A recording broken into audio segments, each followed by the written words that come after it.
Assalamualaikum warahmatullahi wabarakatuh. Nama saya Hendren Ismail, NPM 2103011038. Saya akan mempresentasikan tugas sejarah pemikiran ekonomi Islam pada masa Khulafa ar-Rasyidin.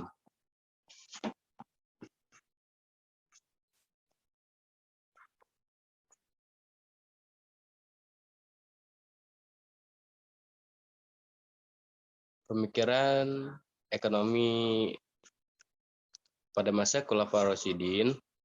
Yang pertama, Abu Bakar As-Siddiq. Abu Bakar As-Siddiq merupakan sahabat Nabi yang paling awal memeluk Islam. Ia dikenal sebagai khalifah pertama yang meneruskan perjuangan Nabi Muhammad SAW dalam memimpin umat Islam. Nama lengkapnya Abdullah bin Utsman bin Amir bin Mar bin Ka'ab bin Sa'ad bin Tamim bin Murrah bin Ka'ab bin Luwai al-Taimi al-Quraisy adalah nama sahabat Nabi yang lebih masyhur dengan sebutan Abu Bakar As-Siddiq. Gelar Asy-Siddiq ini didapatnya dari Rasul karena sifat kejujurannya dalam mengatakan hal yang benar. Lahir di Makkah 2,5 tahun setelah tahun Gajah atau 50,5 tahun Hijriah, Abu Bakar adalah keturunan seorang bangsawan yang di masa mudanya sangat masyhur karena kebaikan budinya. Sahabat yang sangat baik hati sekaligus sebagai bapak mertua Rasulullah, sangat besar jiwa kemanusiaannya. Setelah Rasulullah wafat, sahabat Abu Bakar diangkat menjadi khalifah. Tepatnya pada Rabiul Awal tahun ke-11 Hijriah, diangkatnya Abu Bakar menjadi khalifah adalah hasil musyawarah para sahabat. Pada masa kekhalifahannya, Abu Bakar sangat bertanggung jawab dalam memegang amanah negara dan sangat bijaksana dalam memutuskan segala sesuatu. Dan juga mempunyai kelihayan dalam mengembangkan ajaran Islam pada saat Rasulullah wafat. Perkembangan Islam masih terbatas pada Jazirah Arab saja, namun setelah Abu Bakar memegang kekuasaan melanjutkan perjuangan beliau, daerah pengembangan Islam menjadi sangat luas sekali. Kebijakan ekonomi pada masa pemerintahan Abu Bakar As-Siddiq. Selama masa kekhalifahan Abu Bakar As-Siddiq menerapkan beberapa kebijakan umum, antara lain sebagai berikut. Yang pertama, melakukan penegakan hukum terhadap pihak yang tidak mau membayar zakat. Yang kedua, Abu Bakar terkenal dengan keakuratan dan ketelitian dalam mengelola dan menghitung zakat. Yang ketiga, mengembangkan Baitul Mal dan mengangkat penanggung jawab Baitul Mal. Keempat, menerapkan konsep balance budget polisi dalam Baitul Mal. Secara individu, Abu Bakar adalah seorang praktisi akad perdagangan. Abu Bakar meninggal pada 13 Hijriah atau 13 Agustus 634 Masehi dalam usia 63 tahun. Dan kekhalifahannya berlangsung selama 2 tahun, 3 bulan, 1 hari. Yang kedua, Umar bin Khattab. Umar bin Khattab merupakan salah seorang sahabat Nabi dan khalifah kedua setelah wafatnya Abu Bakar As-Siddiq. Namun lengkapnya Umar bin Khattab bin Nufail bin Abdul Uzza al-Quraisy, biasa dipanggil Abu Hafs atau anak singa, dan digelari Al-Faruq, pemisah antara yang hak dan batil. Ia lahir di Makkah tahun 40 Hijriah dan memiliki garis keturunan dengan Rasulullah pada generasi ke-8. Umar adalah seorang yang cerdas, petarung yang tangguh, pandai menulis dan membaca, dan ia selalu diutus untuk mewakili sukunya dan menjadi kebanggaan kaum Quraisy. Umar masuk Islam pada usia 27 tahun. Kebijakan ekonomi pada masa pemerintahan Umar bin Khattab. Yang pertama, Lembaga Baitul Mal. Beliau mendirikan Baitul Mal pada tahun 16 Hijriah. Madinah menjadi pusat pengoperasian pada masa itu dan diikuti oleh cabang-cabang lain di berbagai ibu provinsi. Baitul Mal sendiri berfungsi untuk mengumpulkan, menyimpan dan menyalurkan devisa negara yang mana harta kekayaan tersebut berasal dari zakat, seperti jizyah, kharaj, usyur, khums, faiz, rikas, pinjaman, dan sebagainya. Baitul Mal berfungsi sebagai pelaksana kebijakan fiskal negara Islam pada masa Khalifah Umar. Pihak yang berkuasa penuh atas harta Baitul Mal adalah khalifah, dengan catatan tidak diperbolehkan menggunakannya untuk kepentingan pribadi. 2. Pendapatan negara atau devisa negara. Khalifah Umar menjadi beberapa bagian.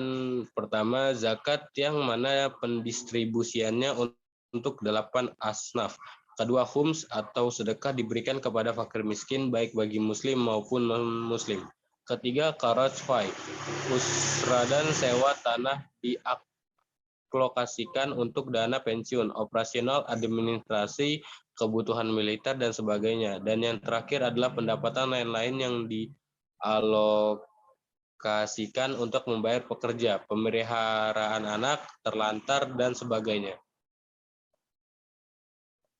3. Mencetak uang atas nama Islam. Uang yang diterbitkan berupa dirham dengan ukiran ala ajam dengan segala keunikannya dan ditambahkan kata Alhamdulillah dalam bagian lain dengan kata Rasulullah, bagian lainnya dengan kata La ilaha illallah. Banyak riwayat yang menyatakan secara berbeda mengenai bobot mata uang, diantaranya ada yang menyatakan seragam, yaitu 2 miskal atau 30 kirot, dan masih banyak riwayat lainnya yang menerangkan Umar telah melakukan pencetakan uang atas nama Islam. 4. Lembaga pekerjaan umum. Pada saat itu, beliau bertanggung jawab atas segala infrastruktur negara, diantaranya pembangunan dan pemeliharaan gedung-gedung pemerintah, saluran-saluran, dan lain sebagainya, di mana para pekerja umum dalam satu kebijakannya melakukan penggalian beberapa saluran di kota Kufah, Basra, dan Fushat. 5. Lembaga Hisabah. Lembaga ini digunakan sebagai salah satu pengontrol pasar pada masa pemerintahannya. Beliau sangat sering melakukan belusukan ke pasar-pasar untuk mengawasi harga-harga barang serta memastikan tidak terjadi kecurangan seperti monopoli, oligopoli, dan sebagainya. Yang ketiga, Utsman bin Affan. Nama lengkap Utsman bin Affan bin Abi al-As bin Umayyah bin Umay al-Quraisy. Dipanggil Abu Abdullah dan bergelar Zul Nurain karena menikahi 2 putri Rasulullah SAW, Ruqayyah dan Ummu Kulsum. Utsman lahir di Makkah pada 574 Masehi dari golongan Bani Umayyah. Namun ibu beliau adalah Arwa binti Kurs bin Robiah. Beliau masuk Islam atas ajakan Abu Bakar dan termasuk golongan as-sabiqunal awalun atau golongan yang pertama-tama masuk Islam. Rasulullah SAW sendiri menggambarkan Utsman bin Affan sebagai pribadi yang jujur dan rendah hati di antara kaum muslimin. Ia memiliki garis keturunan dengan Rasulullah pada generasi kelima.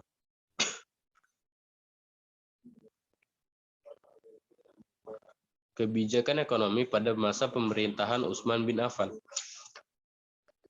Pada masa pemerintahannya yang berlangsung selama 12 tahun, Khalifah Utsman bin Affan berhasil melakukan ekspansi ke wilayah Armenia, Tunisia, Siprus, Rhodes, dan bagian yang tersisa dari Persia, Transokania, dan Tabaristan. Ia juga berhasil menumpas pemberontakan di daerah Khurasan dan Iskandaria. Pada 6 tahun pertama masa pemerintahannya, Khalifah Utsman bin Affan melakukan penataan baru meliputi pembangunan perairan, pembentukan organisasi kepolisian untuk menjaga keamanan perdagangan, pembangunan gedung pengadilan untuk penegak hukum, kebijakan pembagian lahan luas milik Raja Persia kepada individu, dan hasilnya mengalami peningkatan dibanding pada masa Khalifah Umar, yaitu dari 9 juta dirham menjadi 50 juta dirham. Utsman meninggal dunia karena terbunuh oleh para utusan dari Kufah, Basrah, dan Mesir karena menginginkan Utsman memecat para gubernurnya yang notabene adalah kerabat sendiri. Wafat dalam usia 82 tahun, yaitu pada bulan Zulhijjah 35 Hijriah 17 Juni 656 Masehi. Kekhalifahannya berlangsung selama 12 tahun kurang 12 hari.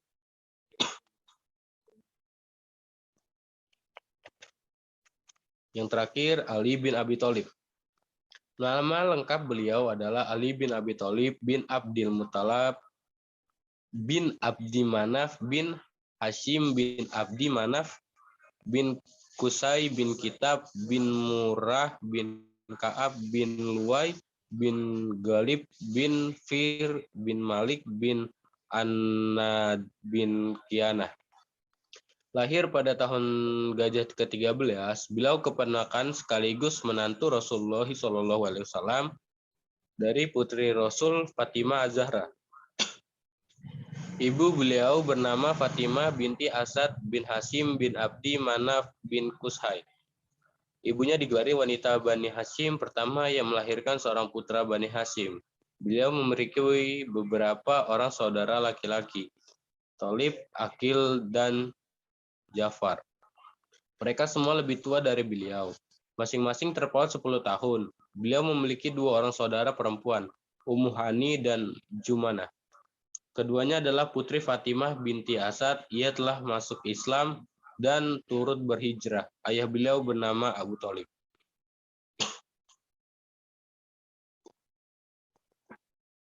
Kebijakan ekonomi pada masa pemerintahan Ali bin Abi Thalib.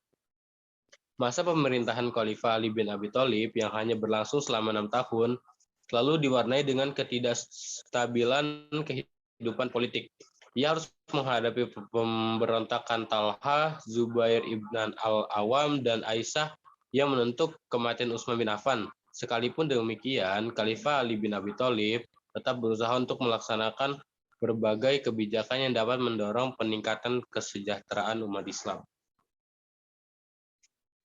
Kebijakan yang dilakukan Khalifah Ali selama kurang lebih 6 tahun kepemimpinannya meliputi pendistribusian seluruh pendapatan yang ada pada Baitul Mal berbeda dengan Umar yang menyisihkan cadangan. Pengeluaran angkutan laut dihilangkan, adanya kebijakan pengetatan anggaran, pencetakan mata uang sendiri atas nama pemerintah Islam, di mana sebelumnya kekhalifahan Islam menggunakan uang dinar dari Romawi dan Persia. Pemerintahan Ali berakhir dengan terbunuhnya beliau di tangan Ibnu Mujam dari kelompok Khawarij. Beliau wafat dalam usia 63 tahun setelah memerintah selama 5 tahun 3 bulan. Terima kasih.